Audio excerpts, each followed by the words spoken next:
Good morning, কেমন আছো তোমরা সবাই? আজকে হচ্ছে রবিবার আর সকালবেলা ব্রেকফাস্ট নিয়ে বসে গেছি। পরোটা আর একটু পেঁয়াজ, কাঁচা লঙ্কা, টমেটো দিয়ে একটুখানি আলুর চচ্চড়ির মতো করেছি, আর তার সাথে ডিম ভাজা। মাঝে মাঝে কিন্তু এরকম খেতে বেশ ভালোই লাগে। আর সকালবেলা করে যখন ঘর মুছি, এই কৌশিকের যে অফিস যাওয়ার ব্যাগ, ছাতা, এগুলো না সব ওয়ার্ড্রপের কাছে থাকে, তো ওইগুলো খাটের ওপর তুলে দিতে হয়।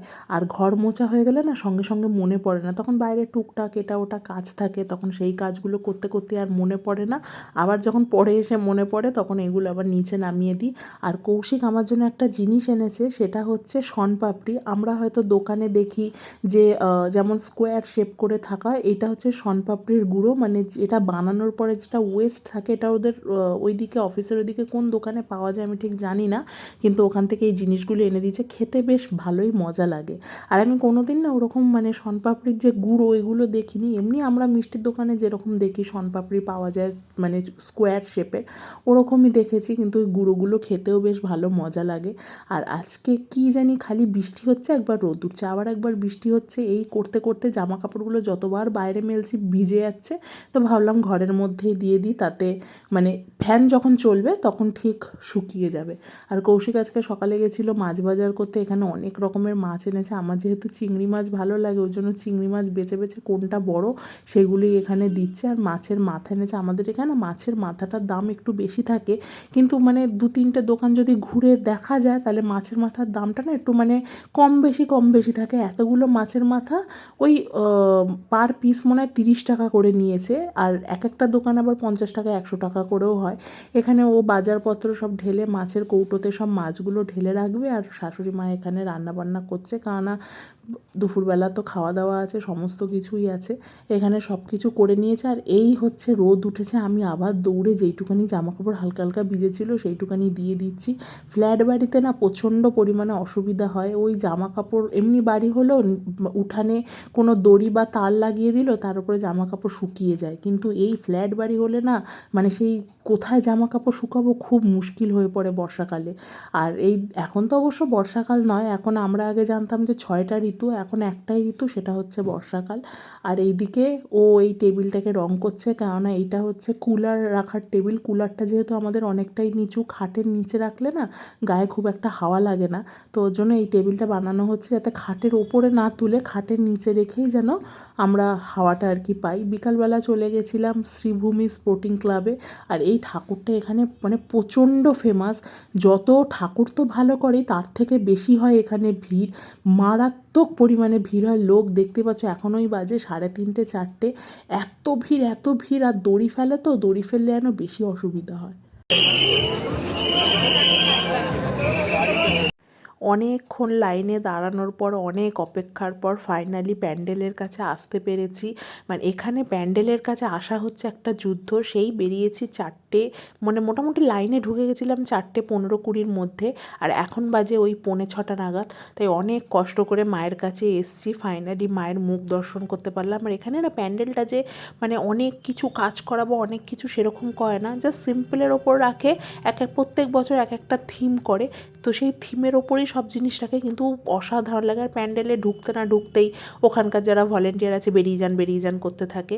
তো যাই হোক, ওখান থেকে ঠাকুর দেখে আজকে বাবা, মা, আমি, কৌশিক 4জন মিলে গেছিলাম। ঠাকুর দেখে মা বাবা ওই দিক থেকে চলে গেল, আমরা এদিকে এসেছি দমদম পার্কের ঠাকুরগুলো দেখতে। শ্রীভূমি ঠাকুর দেখে ওখান থেকে চলে এসেছিলাম দমদম পার্কে। আমাদের সাথে ছিল আমার মা বাবা, আর তার সাথে কৌশিক আর আমি। বাবা মা ওখান থেকে চলে গেছিলো, কেননা ওনারা এসেছিলো শুধুমাত্র শ্রীভূমি ঠাকুরটাই দেখবে। আর দমদম পার্কে ঠাকুরটা দেখতে আসতে ভালো লাগে, কিন্তু মেন রোড থেকে না অনেকটাই ভেতরে, আর মা অত হাঁটতে পারে না। আর এখানকার থিমটা দেখুন কি সুন্দর করেছে, এই আচার রেখেছে, তারপরে যে গ্রামের দিকে হয় বাংলা খাট, মাটির বাড়ি, ভীষণ কিন্তু ভালো লাগছে। আর এই পরিবেশ আমি জানি না কেন, হয়তো শহরে থাকতে পারি, কিন্তু গ্রাম্য পরিবেশ না আমার ভীষণ পরিমাণে ভালো লাগে। ওখান থেকে চলে গেছিলাম অন্য একটা প্যান্ডেলে। আর এইখানের মা মানে প্রতিমাটা এত সুন্দর লাগছে। এমনি যে দুর্গার মানে রূপটা হয়, নর্মাল যে রূপটা, সেটা তো ভালো লাগেই, কিন্তু এই ধরনের আর্টের ঠাকুরগুলোও কিন্তু ভীষণ পরিমাণে ভালো লাগে। আর অন্য প্যান্ডেলের এখানে পরপর 3-4টে প্যান্ডেল আছে, সেগুলোই দেখছিলাম। সেখান থেকে এসেছি আর একটা প্যান্ডেলে। এইখানের থিম হচ্ছে বিভিন্ন ধরনের আসন, আসনের নামগুলোও বেশ ইন্টারেস্টিং লাগছিল। শ্রীভূমি দেখার পরে চলে এসেছি দমদম পার্কে। আর আমাদের সাথে যা কেস হলো, মা হারিয়ে, মা খুঁজে পাওয়া যাচ্ছে না, মাকে পুরো হারিয়ে ফেলেছিলাম, কোথায় আছে হারিয়ে কোথায়। ফেলেছিল মা। আগে ঠাকুর দেখার চক্করে দৌড়েছিল। আরে লাইনে একসাথে যাচ্ছিলাম, একসাথে যেতে যেতে মা করেছে কি, মা আগিয়ে গেছে। আর আগিয়ে যাওয়াতে ব্যাস অতটা ভিড়ের মধ্যে সেই মানে নাস্তানাভূত হয়ে গেছি আমরা, খুঁজে পাচ্ছি না কোথায় কোথায় কোথায়। অ্যানাউন্সমেন্ট করিয়েছি আমার মায়ের কানে নাকি, সেটাও জানি যে অ্যানাউন্সমেন্ট করিয়েছি। মা আবার দেখার পর প্রথম ডায়লগ, তোকে এক চড় মারবো। মানে এটা হলো লেটেস্ট ধরনের, মানে উল্টা আমার উপরে এ করছে। আমরা খুঁজে পাচ্ছি না, উনি আমাকে দেখার পরে বলে তোকে এক চড় মারবে। আরে ভাই, আমাকে এক চড় মারার কি আছে, তোমাকেই তো খুঁজে পাচ্ছিলাম না। আমার যাচ্ছে তাই অবস্থা হয়ে গেছিল। আধ ঘন্টা হয়ে গেছিল না খুঁজতে খুঁজতে, আধ ঘন্টা ধরে ওখানে খুঁজে গেছি, মাকে খুঁজে পাইনি। অ্যানাউন্স করিয়েছি, তারপরেও নাকি উনি দেখতে পাইনি, মানে শুনতে পাইনি অ্যানাউন্সমেন্টটা। তারপরে লাস্টে গিয়ে প্যান্ডেলের সামনে আবার গেলাম, সেখানে গিয়ে মাকে ফাইনালি আবার দেখতে পেয়েছি। এখন হেসে হেসে বললেও যে মাকে খুঁজে পাচ্ছিলাম না, কিন্তু সেই মুহূর্তটা যদি তোমরা দেখতে বুঝতে পারতে আমার এতটা পরিমাণে কান্না পেয়ে গেছে না। কারণ আমার একটাই ভয় লাগছিল, মায়ের কাছে ফোন নেই। কারণ ফোন থাকলে যে আমি এখানে আছি বা ওইদিকে আছি সেটা বলা যায়, মা সেটাও বলতে পারবে না।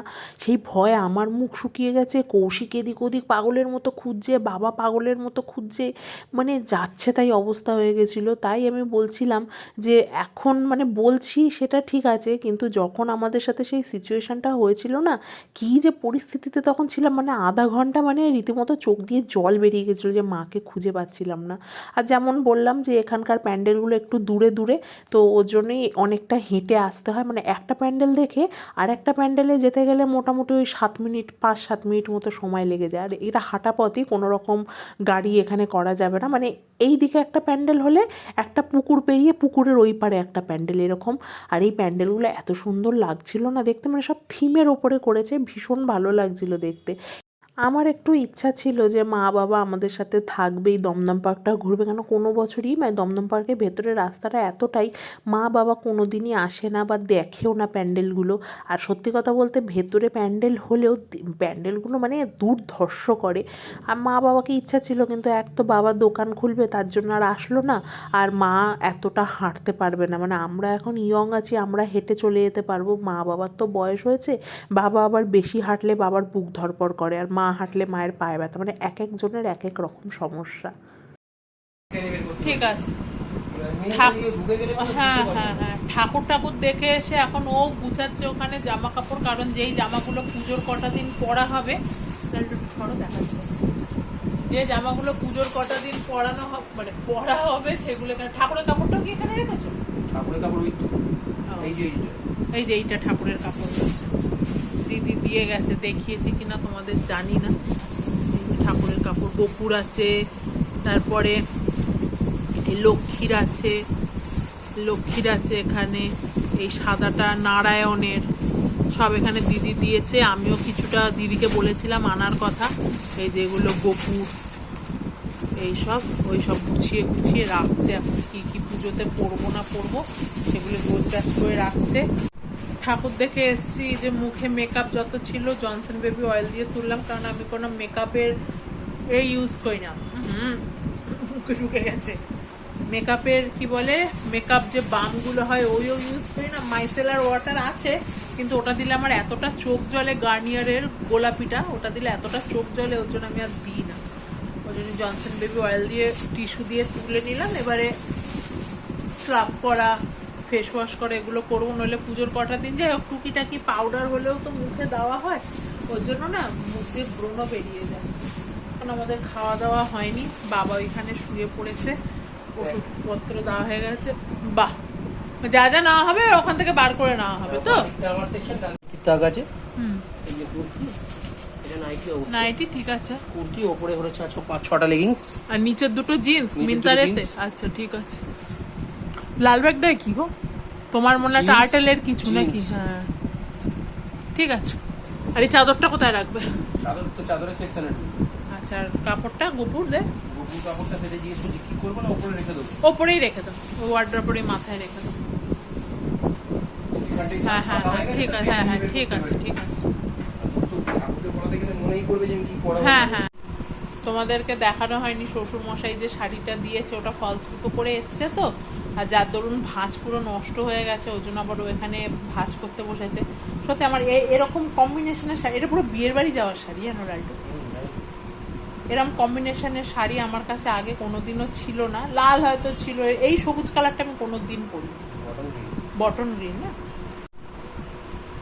ভাঁজটা না কোনো রকম ভাবে ও করেছে তো ফলস পিকোটা, পুরো খুলে গেছে ভাঁজটা। আর ওই ব্যাগটার মধ্যে আমার শাশুড়ি মাকে যে শাড়িটা দেওয়া হয়েছে ওই শাড়িটা রয়েছে, দুটোই ফলস পিকো করিয়ে আনা হয়েছে। জানি না পরবেন কিনা উনি।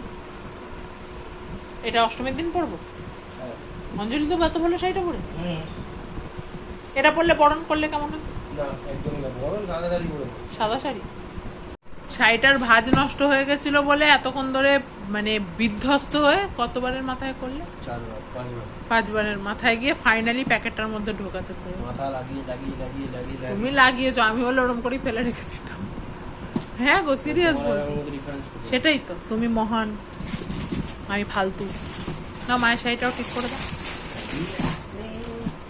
এই শাড়িটাও দিয়েছে। ই বাবা, শাড়িটার কি হাল করেছে।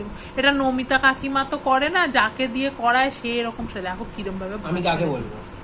অবশ্যই যে টেলার তাকে বলবো। এখানে শাড়ির ভাঁজ একটু উলট পালট হয়ে গেছে বলে, মানে যেখান থেকে কড়াই সেখান থেকে ওরম করে দিয়েছে বলে কৌশিক মারাত্মক রেগে গেছে, মানে গজগজ করেই যাচ্ছে। আমি খালি সান্ত্বনা দিচ্ছি, ছাড়ো না, যা হয়েছে। এক তো দেখো ওনাদেরও দোষ না, পুজোর সময় চাপ সবার থাকে, বিশেষ করে টেলারদের থাকে, তো ওদেরকেও কি বলে লাভ আছে? শাড়ি করে ফেলেছে, এখন কি আর করা যাবে। এমনি টাইমে দিলে ভাঁজ নষ্ট হয়, কিন্তু এতটা কিন্তু নষ্ট হয় না। যাই হোক, ওর মাথাটা একটু ঠান্ডা হোক, ততক্ষণ ও শাড়ি ঠাড়িগুলো সব গুছাক। আজকের মতো ব্লগটা এই পর্যন্তই, আবার দেখা হবে নতুন একটা ব্লগের সাথে। তো চলো, টাটা।